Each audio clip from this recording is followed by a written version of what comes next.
देख रहे हैं इंडियन मोर्चा न्यूज। भारी हंगामे के बाद खटीमा महाविद्यालय में नामांकन प्रक्रिया हुई। पूरी ऊधम सिंह नगर खटीमा के हेमवती नंदन बहुगुणा राजकीय स्नातकोत्तर महाविद्यालय में NSUI प्रत्याशी दीपक मंडेला के द्वारा नामांकन रद्द होने के भय के चलते दिन भर किए गए भारी भरकम हंगामे के बाद स्थानीय प्रशासन के द्वारा शनिवार शाम तक नामांकन प्रक्रिया पूरी कर ली गई। झांत होगी अपना नामांकन निरस्त किए जाने की आशंका के चलते NSUI के प्रत्याशी दीपक मंडेला महाविद्यालय की छत पर चढ़ गए थे।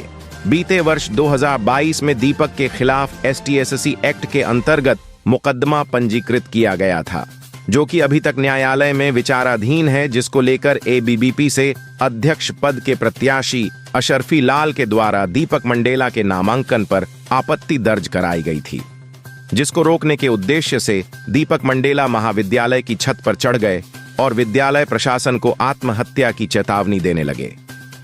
घटना की सूचना होने पर मौके पर पहुंचे उप जिलाधिकारी रविंद्र सिंह बिष्ट ने विद्यालय प्रशासन एवं छात्र नेताओं से मुलाकात कर मामले को सुलझाने का प्रयास किया।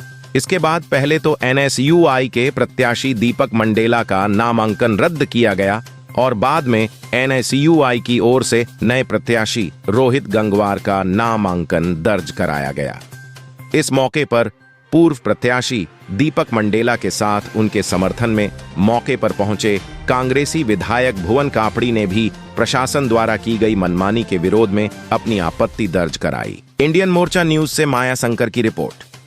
आज हम लोगों को दबाने की जो कोशिश करी गई है वो किसी से छिपा नहीं है। आज हमारा नामांकन तो निरस्त कर दिया गया है, लेकिन आज उनके पास उनकी सत्ता है, उन्होंने हमारा नामांकन तो निरस्त कर दिया, लेकिन हमारे हौसले नहीं तोड़ पाएंगे। आने वाले चुनाव में रोहित गंगवार हमारा भाई है, हम उसको चुनाव जिता के दिखाएंगे और उनके मुंह पे ऐसा तमाचा मारेंगे कि जो हम आज हमारे साथ दबाव बना के सरकार का पूरा गलत प्रयोग करके हमको दबाने की कोशिश करी है, तो सरकार के हम दिखाना चाहेंगे, सरकार को दिखा देंगे चुनाव अधिकारी और जो चुनाव प्रशासन चुनाव अधिकारी बनाया हुआ अध्यक्ष बनाया हुआ इनको इन लोगों ने जो सरकार के साथ मिलकर हमारे साथ किया है, वो हम 7 तारीख को इनका जवाब देंगे रोहित गंगवार को प्रेसिडेंट बनाकर। नामांकन आपत्ति प्रपत्रों की जांच, उसके बाद वैध प्रत्याशियों की घोषणा, ये पहले ही इन सब चीज़ों का प्रसारण कर दिया जाता है। जब प्रपत्रों की जांच का समय 1 बजे था तो 1 बजे से समय को 4 बजे बढ़ाया गया, तो साफ साफ इससे पता चलता है कि भाई शासन प्रशासन का दबाव समय सीमा बढ़ाई गई। आज तक ऐसा कभी नहीं हुआ। अगर किसी को शिकायत थी, मुकदमे दर्ज थे, तो वो प्रपत्र 1 बजे तक प्रस्तुत करते और 1 बजे तक अगर वो प्रूफ दे देते तो नामांकन निरस्त होता। हमें इस पर कोई आपत्ति नहीं होती कि आपने जो है कि ठीक है अगर अवैध है तो आप निरस्त करिए, लेकिन 1 बजे के समय को 4 बजे तक बढ़ाकर देना, प्रशासन का पूरा इन्वॉल्वमेंट होना, कॉलेज प्रशासन पर दबाव बनाना, ये सब दिखाई दे रहा है। ये शासन सत्ता का दुरुपयोग है, जो छात्र राजनीति के लिए अच्छा नहीं है।